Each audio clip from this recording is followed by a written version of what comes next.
Have you been hearing all the hype coming from the announcement made by the American Heart Association that coconut oil is bad for you? And that they're recommending industrialized polyunsaturated vegetable oils instead of coconut oil and other natural saturated fats? This doesn't line up with the science. So let's talk about it today. I'm Dr. Greg Celaya.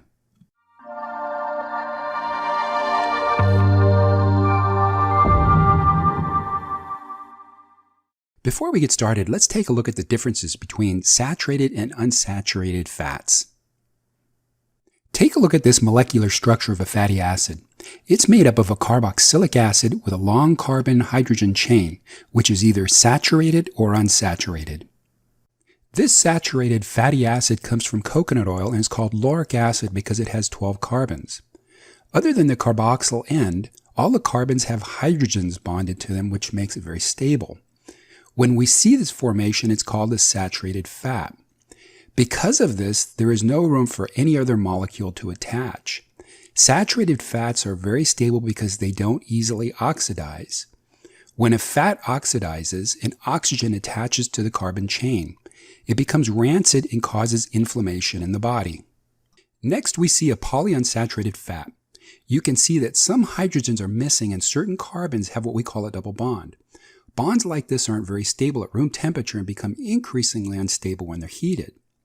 This instability can let oxygen bond to them instead of hydrogen, which is inflammatory to our bodies. Here you see what is called the cis formation, which means that both hydrogens are bound to one side of the double bond area and gives the structure a certain natural bend.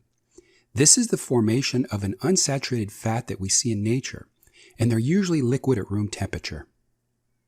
A trans fat is an unsaturated fat that has been altered. A trans fat is made by taking an unsaturated fat and adding hydrogen while it's being heated, making a partially hydrogenated fat. The trans form of the fat has the hydrogen atoms bound on opposite sides of the carbon double bond, giving the fat a straight-like structure. This change may seem small, but it totally changes the fat's physical properties. Trans fats have a higher melting point than cis fats and can stack on top of each other, which makes them solid at room temperature. You can see why the food industry adopted this fat. Take a cheap unsaturated oil and make a fat that can be easily stored at room temperature because it's a semi-solid.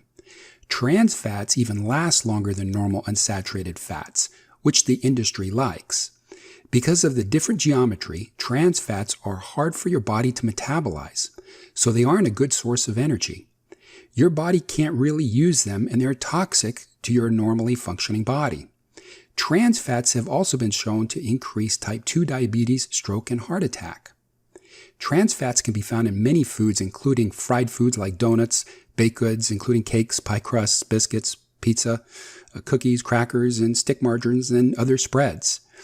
Make sure you read your labels. Monounsaturated fats are called this because they only have one double bond instead of many like polyunsaturated fats. They are better for you than polyunsaturated fats because they only have one place that they could oxidize, which means less inflammation. Because they still do oxidize, you have to be careful cooking with them, and you should look up their smoke point to find out when they become unstable and oxidize. Excess omega-6, which is ample in polyunsaturated vegetable oils, is linked with chronic inflammatory disorders, such as fatty liver, arthritis, and irritable bowel disorders. Chronic systemic inflammation has also been found to increase the risk of heart disease.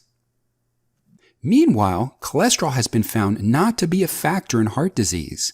What matters are the levels of inflammation as measured by hs-CRP or homocysteine on a blood test, and levels of the bad or dense LDLs from eating too many sugars.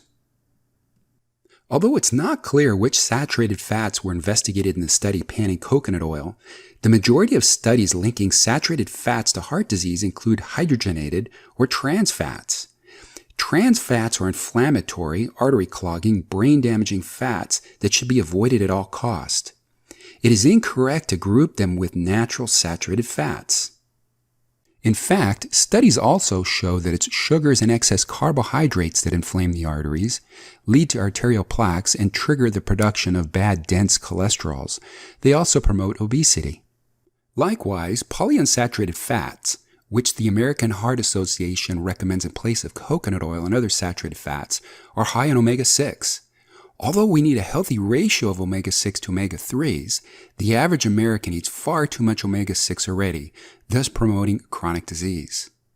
In a nutshell, if you manage your blood sugar levels with moderate to low consumption of complex carbohydrates, you avoid sugars and processed carbohydrates, you eat plenty of omega-3 fats, and your diet includes 7 to 10 servings of vegetables a day, and also low glycemic fruit, chances are you can safely enjoy liberal amounts of coconut oil.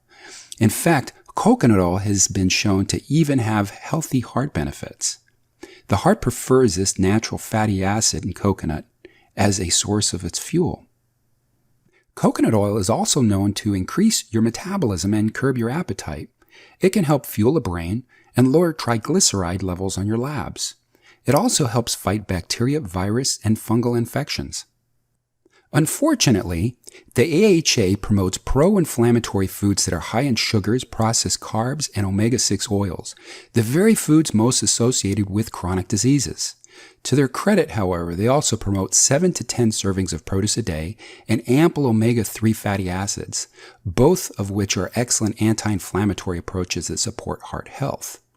If you follow the AHA's advice to replace calories from healthy natural fats with AHA-approved foods high in industrialized oils and processed carbohydrates, you may find both your blood test results and symptoms worsen. Thanks for tuning in. I hope you've learned some things about your health.